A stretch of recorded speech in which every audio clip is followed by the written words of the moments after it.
everyone, welcome back to Ladies of Lavender. Thank you so much for joining me today. If you're new here, make sure to subscribe and like to join the Ladies of Lavender family. So for today's video, I'm going to be answering y'all's period questions. And just a little disclaimer before we get started, I want to make sure everyone understands that I'm not a doctor, I'm not a medical professional. Alrighty, so let's get right into it. So the first question we have is, I know stress can affect your hormones, but can it affect your cycle? So the quick answer is yes. So in a more extreme sense, trauma such as war or being separated from your family can actually cause amenorrhea, which is basically something that prevents a woman or an individual from having a monthly cycle, so they don't have a period. So very high stress jobs or situations can cause an individual to have a longer period or a shorter period.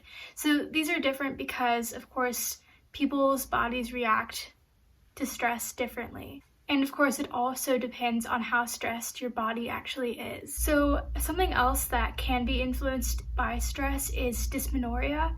And dysmenorrhea is basically like period cramps, menstrual cramps. One study said that stress from a previous period can affect how frequently you get period cramps. Also, people who are experiencing a lot of stress early in their cycle tend to have more severe symptoms during their period. So my advice to managing stress and making sure you take really good care of your body so you don't have to struggle with these things is having a healthy routine. And I know that this is especially hard because of the pandemic, but the stuff that I would recommend is exercising. So you don't have to go to the gym or anything, but maybe walking around the neighborhood for a little bit every day will help. The other thing is of course getting a good night's sleep, resting, trying to get at least 8 hours of sleep every night. And you can also eat healthy. I would recommend drinking as much water as you can. 64 ounces is about the amount that you need every single day. So drinking lots of water will really help your body and might even help you with your stress. The other thing that I really like to recommend to people is talking to your friends. If you're feeling really stressed, just contact a friend, reach out to someone. Me and my best friend talk to each other almost every single day, so we make sure to reach out to each other and make sure that we're feeling okay. And the other thing I think that it's so important that you all do something maybe every day that you really enjoy. So if you have like 30 minutes of free time during the day, just do something that you really enjoy. If it's watching a TV show or reading or maybe playing a game or even just going on a walk, that's what I like to do. So those might help you handle your stress, but it's also really important if you're dealing with lots of stress and you're experiencing these symptoms to talk to your doctor. So the next question is, I'm only 12, but I get such a heavy flow of discharge, but still no period. So really quickly, I just want to mention that discharge is completely normal, even if you have not gotten your period yet.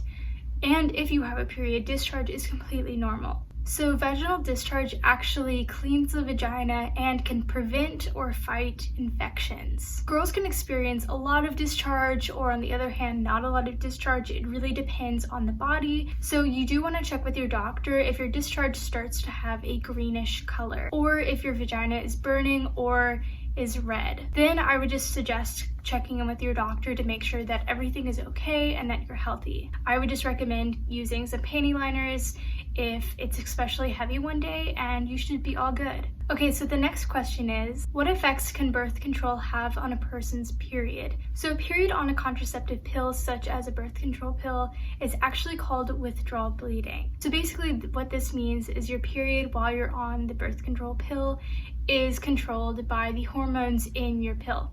So when the hormones drop, then you have your period. This hormone drop actually causes the inner lining of the uterus to shed, which causes the bleeding. And this is what everyone goes through, but with the pill, it's more controlled. So withdrawal bleeding is usually lighter than a normal period. So I think it's also really important to mention that the birth control pill actually helps with many different things, not just bleeding and not just a period per se. Birth control pills can also help with dysmenorrhea, and we talked about that in the first question, but dysmenorrhea is basically cramps, menstrual cramps, your breasts can throb, You can get really bad lower back pain, stuff like that. The pill can help combat that and make sure that it's not as hard to deal with as it might be without the pill. So the pill can also help with acne, and it can also help with PMS. And of course, the pill can help with many different diseases and cancers.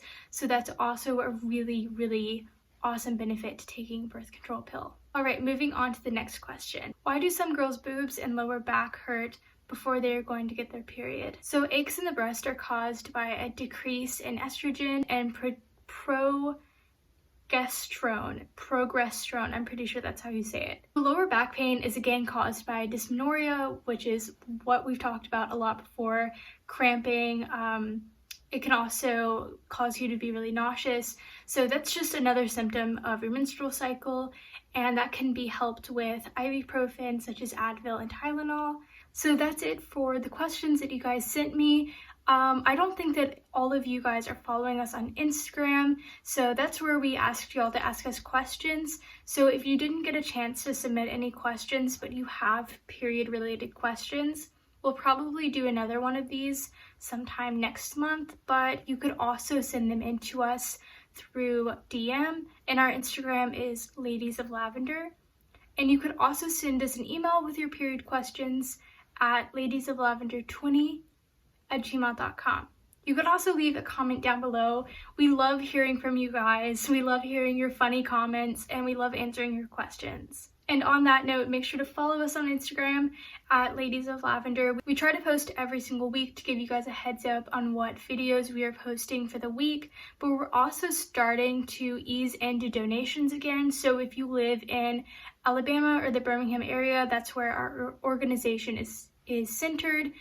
You might be able to send us donations or anything like that. So make sure to go follow us for that. So that's it for today's video. I'll see you next week.